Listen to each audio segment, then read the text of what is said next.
Today's episode of FilmRiot is brought to you by Full Sail University. Welcome to FilmRiot Mondays. I'm your host, Ryan Conley. So since their announcements, I have been asked several times a day what I think about Canon's new C300 and the Red Scarlet. Now I have been hesitant to talk about this since I haven't used either camera, but there's plenty of things that I could point out to you, so I figured, hey, why not?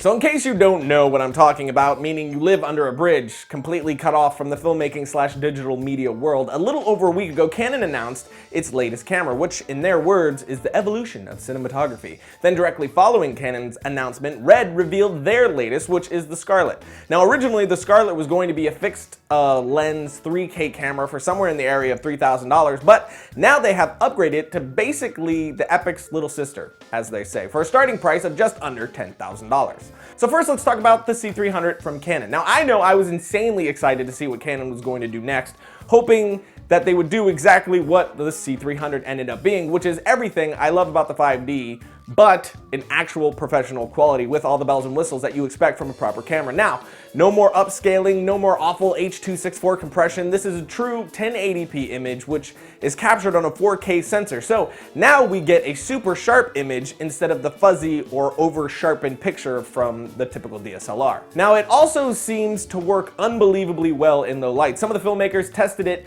at like 16,000 ISO, which is insane. And they still got a usable image, which blows my freaking mind because I personally wouldn't cross like 1600 on a 5D, and some of them were shooting on 3200 and it looked perfect. The camera can also do some pretty impressive stuff like output a digital signal to your iPad, iPhone, or Android, so you can do all your AC work right from there wirelessly, like set focus or any other setting that could be done inside the camera, which for me is amazing. I would use the donkey balls out of that.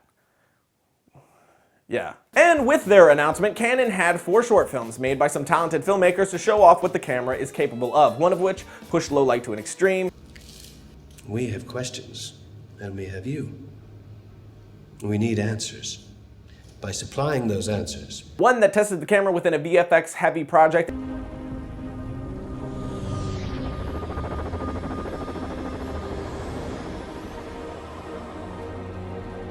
And my favorite of the bunch, which was Vincent Laforet's short film Mobius.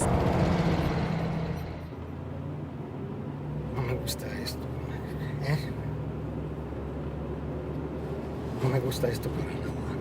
Which used the camera most effectively, I thought, and was just by far the best short film of the bunch. You could check out all of those short films right here to see the quality of the camera, but if you only watch one, make it Vincent's, because my God.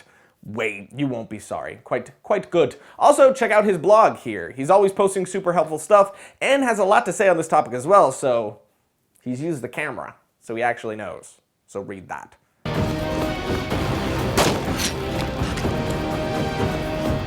So those are all the good things, and that doesn't even bring up the fact that the camera will have a PL mount version and that Canon has some amazing new lenses to go along with it.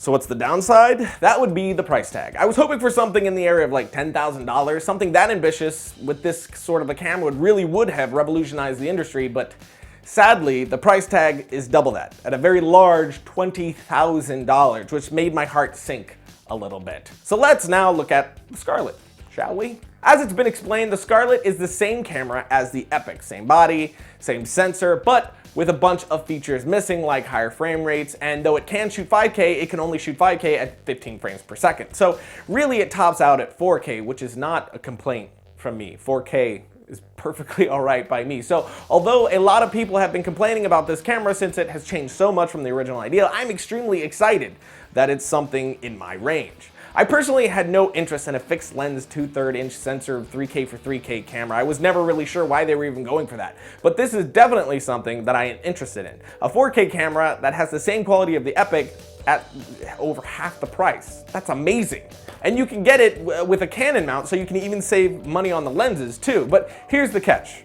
Sure, you can get the Scarlet for around $10,000, but that is literally just a paperweight that you'll be buying. To even use the camera in any way, you have to buy a ton of extra accessories like an LCD, which costs $1,600 bucks. some Red Mag cards to record with, which cost $1,800, the Red Station, which is the card reader, which costs $250, then some batteries for $515, a side grip, which is essential for a handheld, which goes for $950, so on and so on. So once you add all these things together to even be able to use the camera properly, you're talking about $16,000. That's just to get basically what you need. So this whole illusion of it's only $10,000 is kind of BS. And apparently the Canon, when it comes out, is gonna drop closer to the $16,000 range. I don't know if that's gonna be the case or not, but these cameras, more than likely, once everything's said and done, really cost around the same. So the price difference is kind of a stupid argument to have. So just squash that. But that is my summary of the situation and the cameras. Now, I haven't tested either of these cameras for myself, but where I stand right now is that I would much rather a camera that can shoot 4K at close to the same price as one that shoots half the resolution. Plus, the Scarlet is kind of sort of future-proof, as they say. Unlike the other cameras, you can upgrade the sensor later on if you want to. So if I had to choose one today, I would definitely go the Scarlet. But those are my 2 cents. The other thing is, there is no perfect camera overall. It always depends on your project. I'm sure the C300 would be much better suited for some projects that the Scarlet wouldn't, but for me it's more of an overall thing. What would I want to use for most of my projects? I mean, if I had the 5D and the Scarlet, I'm sure there's times I would reach for the 5D and not the Scarlet. I hate the idea that people think that there's one perfect camera.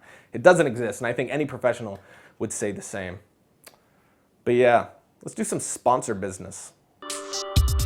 If you dream of becoming a filmmaker, Full Sail University has degree programs to help you achieve your goal, including the on-campus film bachelor's degree program and the online digital cinematography bachelor program. Through the film bachelor's degree program, you'll learn the filmmaking process from start to finish on a campus that's equipped like a Hollywood studio backlot. Full Sail grads have worked on films including Harry Potter and the Deathly Hallows Part 1, Thor, The Social Network, and many more. And Full Sail University also offers a variety of campus and online degrees in fields related to the entertainment and media industry, including video games, art and design, recording arts, entertainment business, and many more. So visit fullsail.edu/FilmRiot to learn more.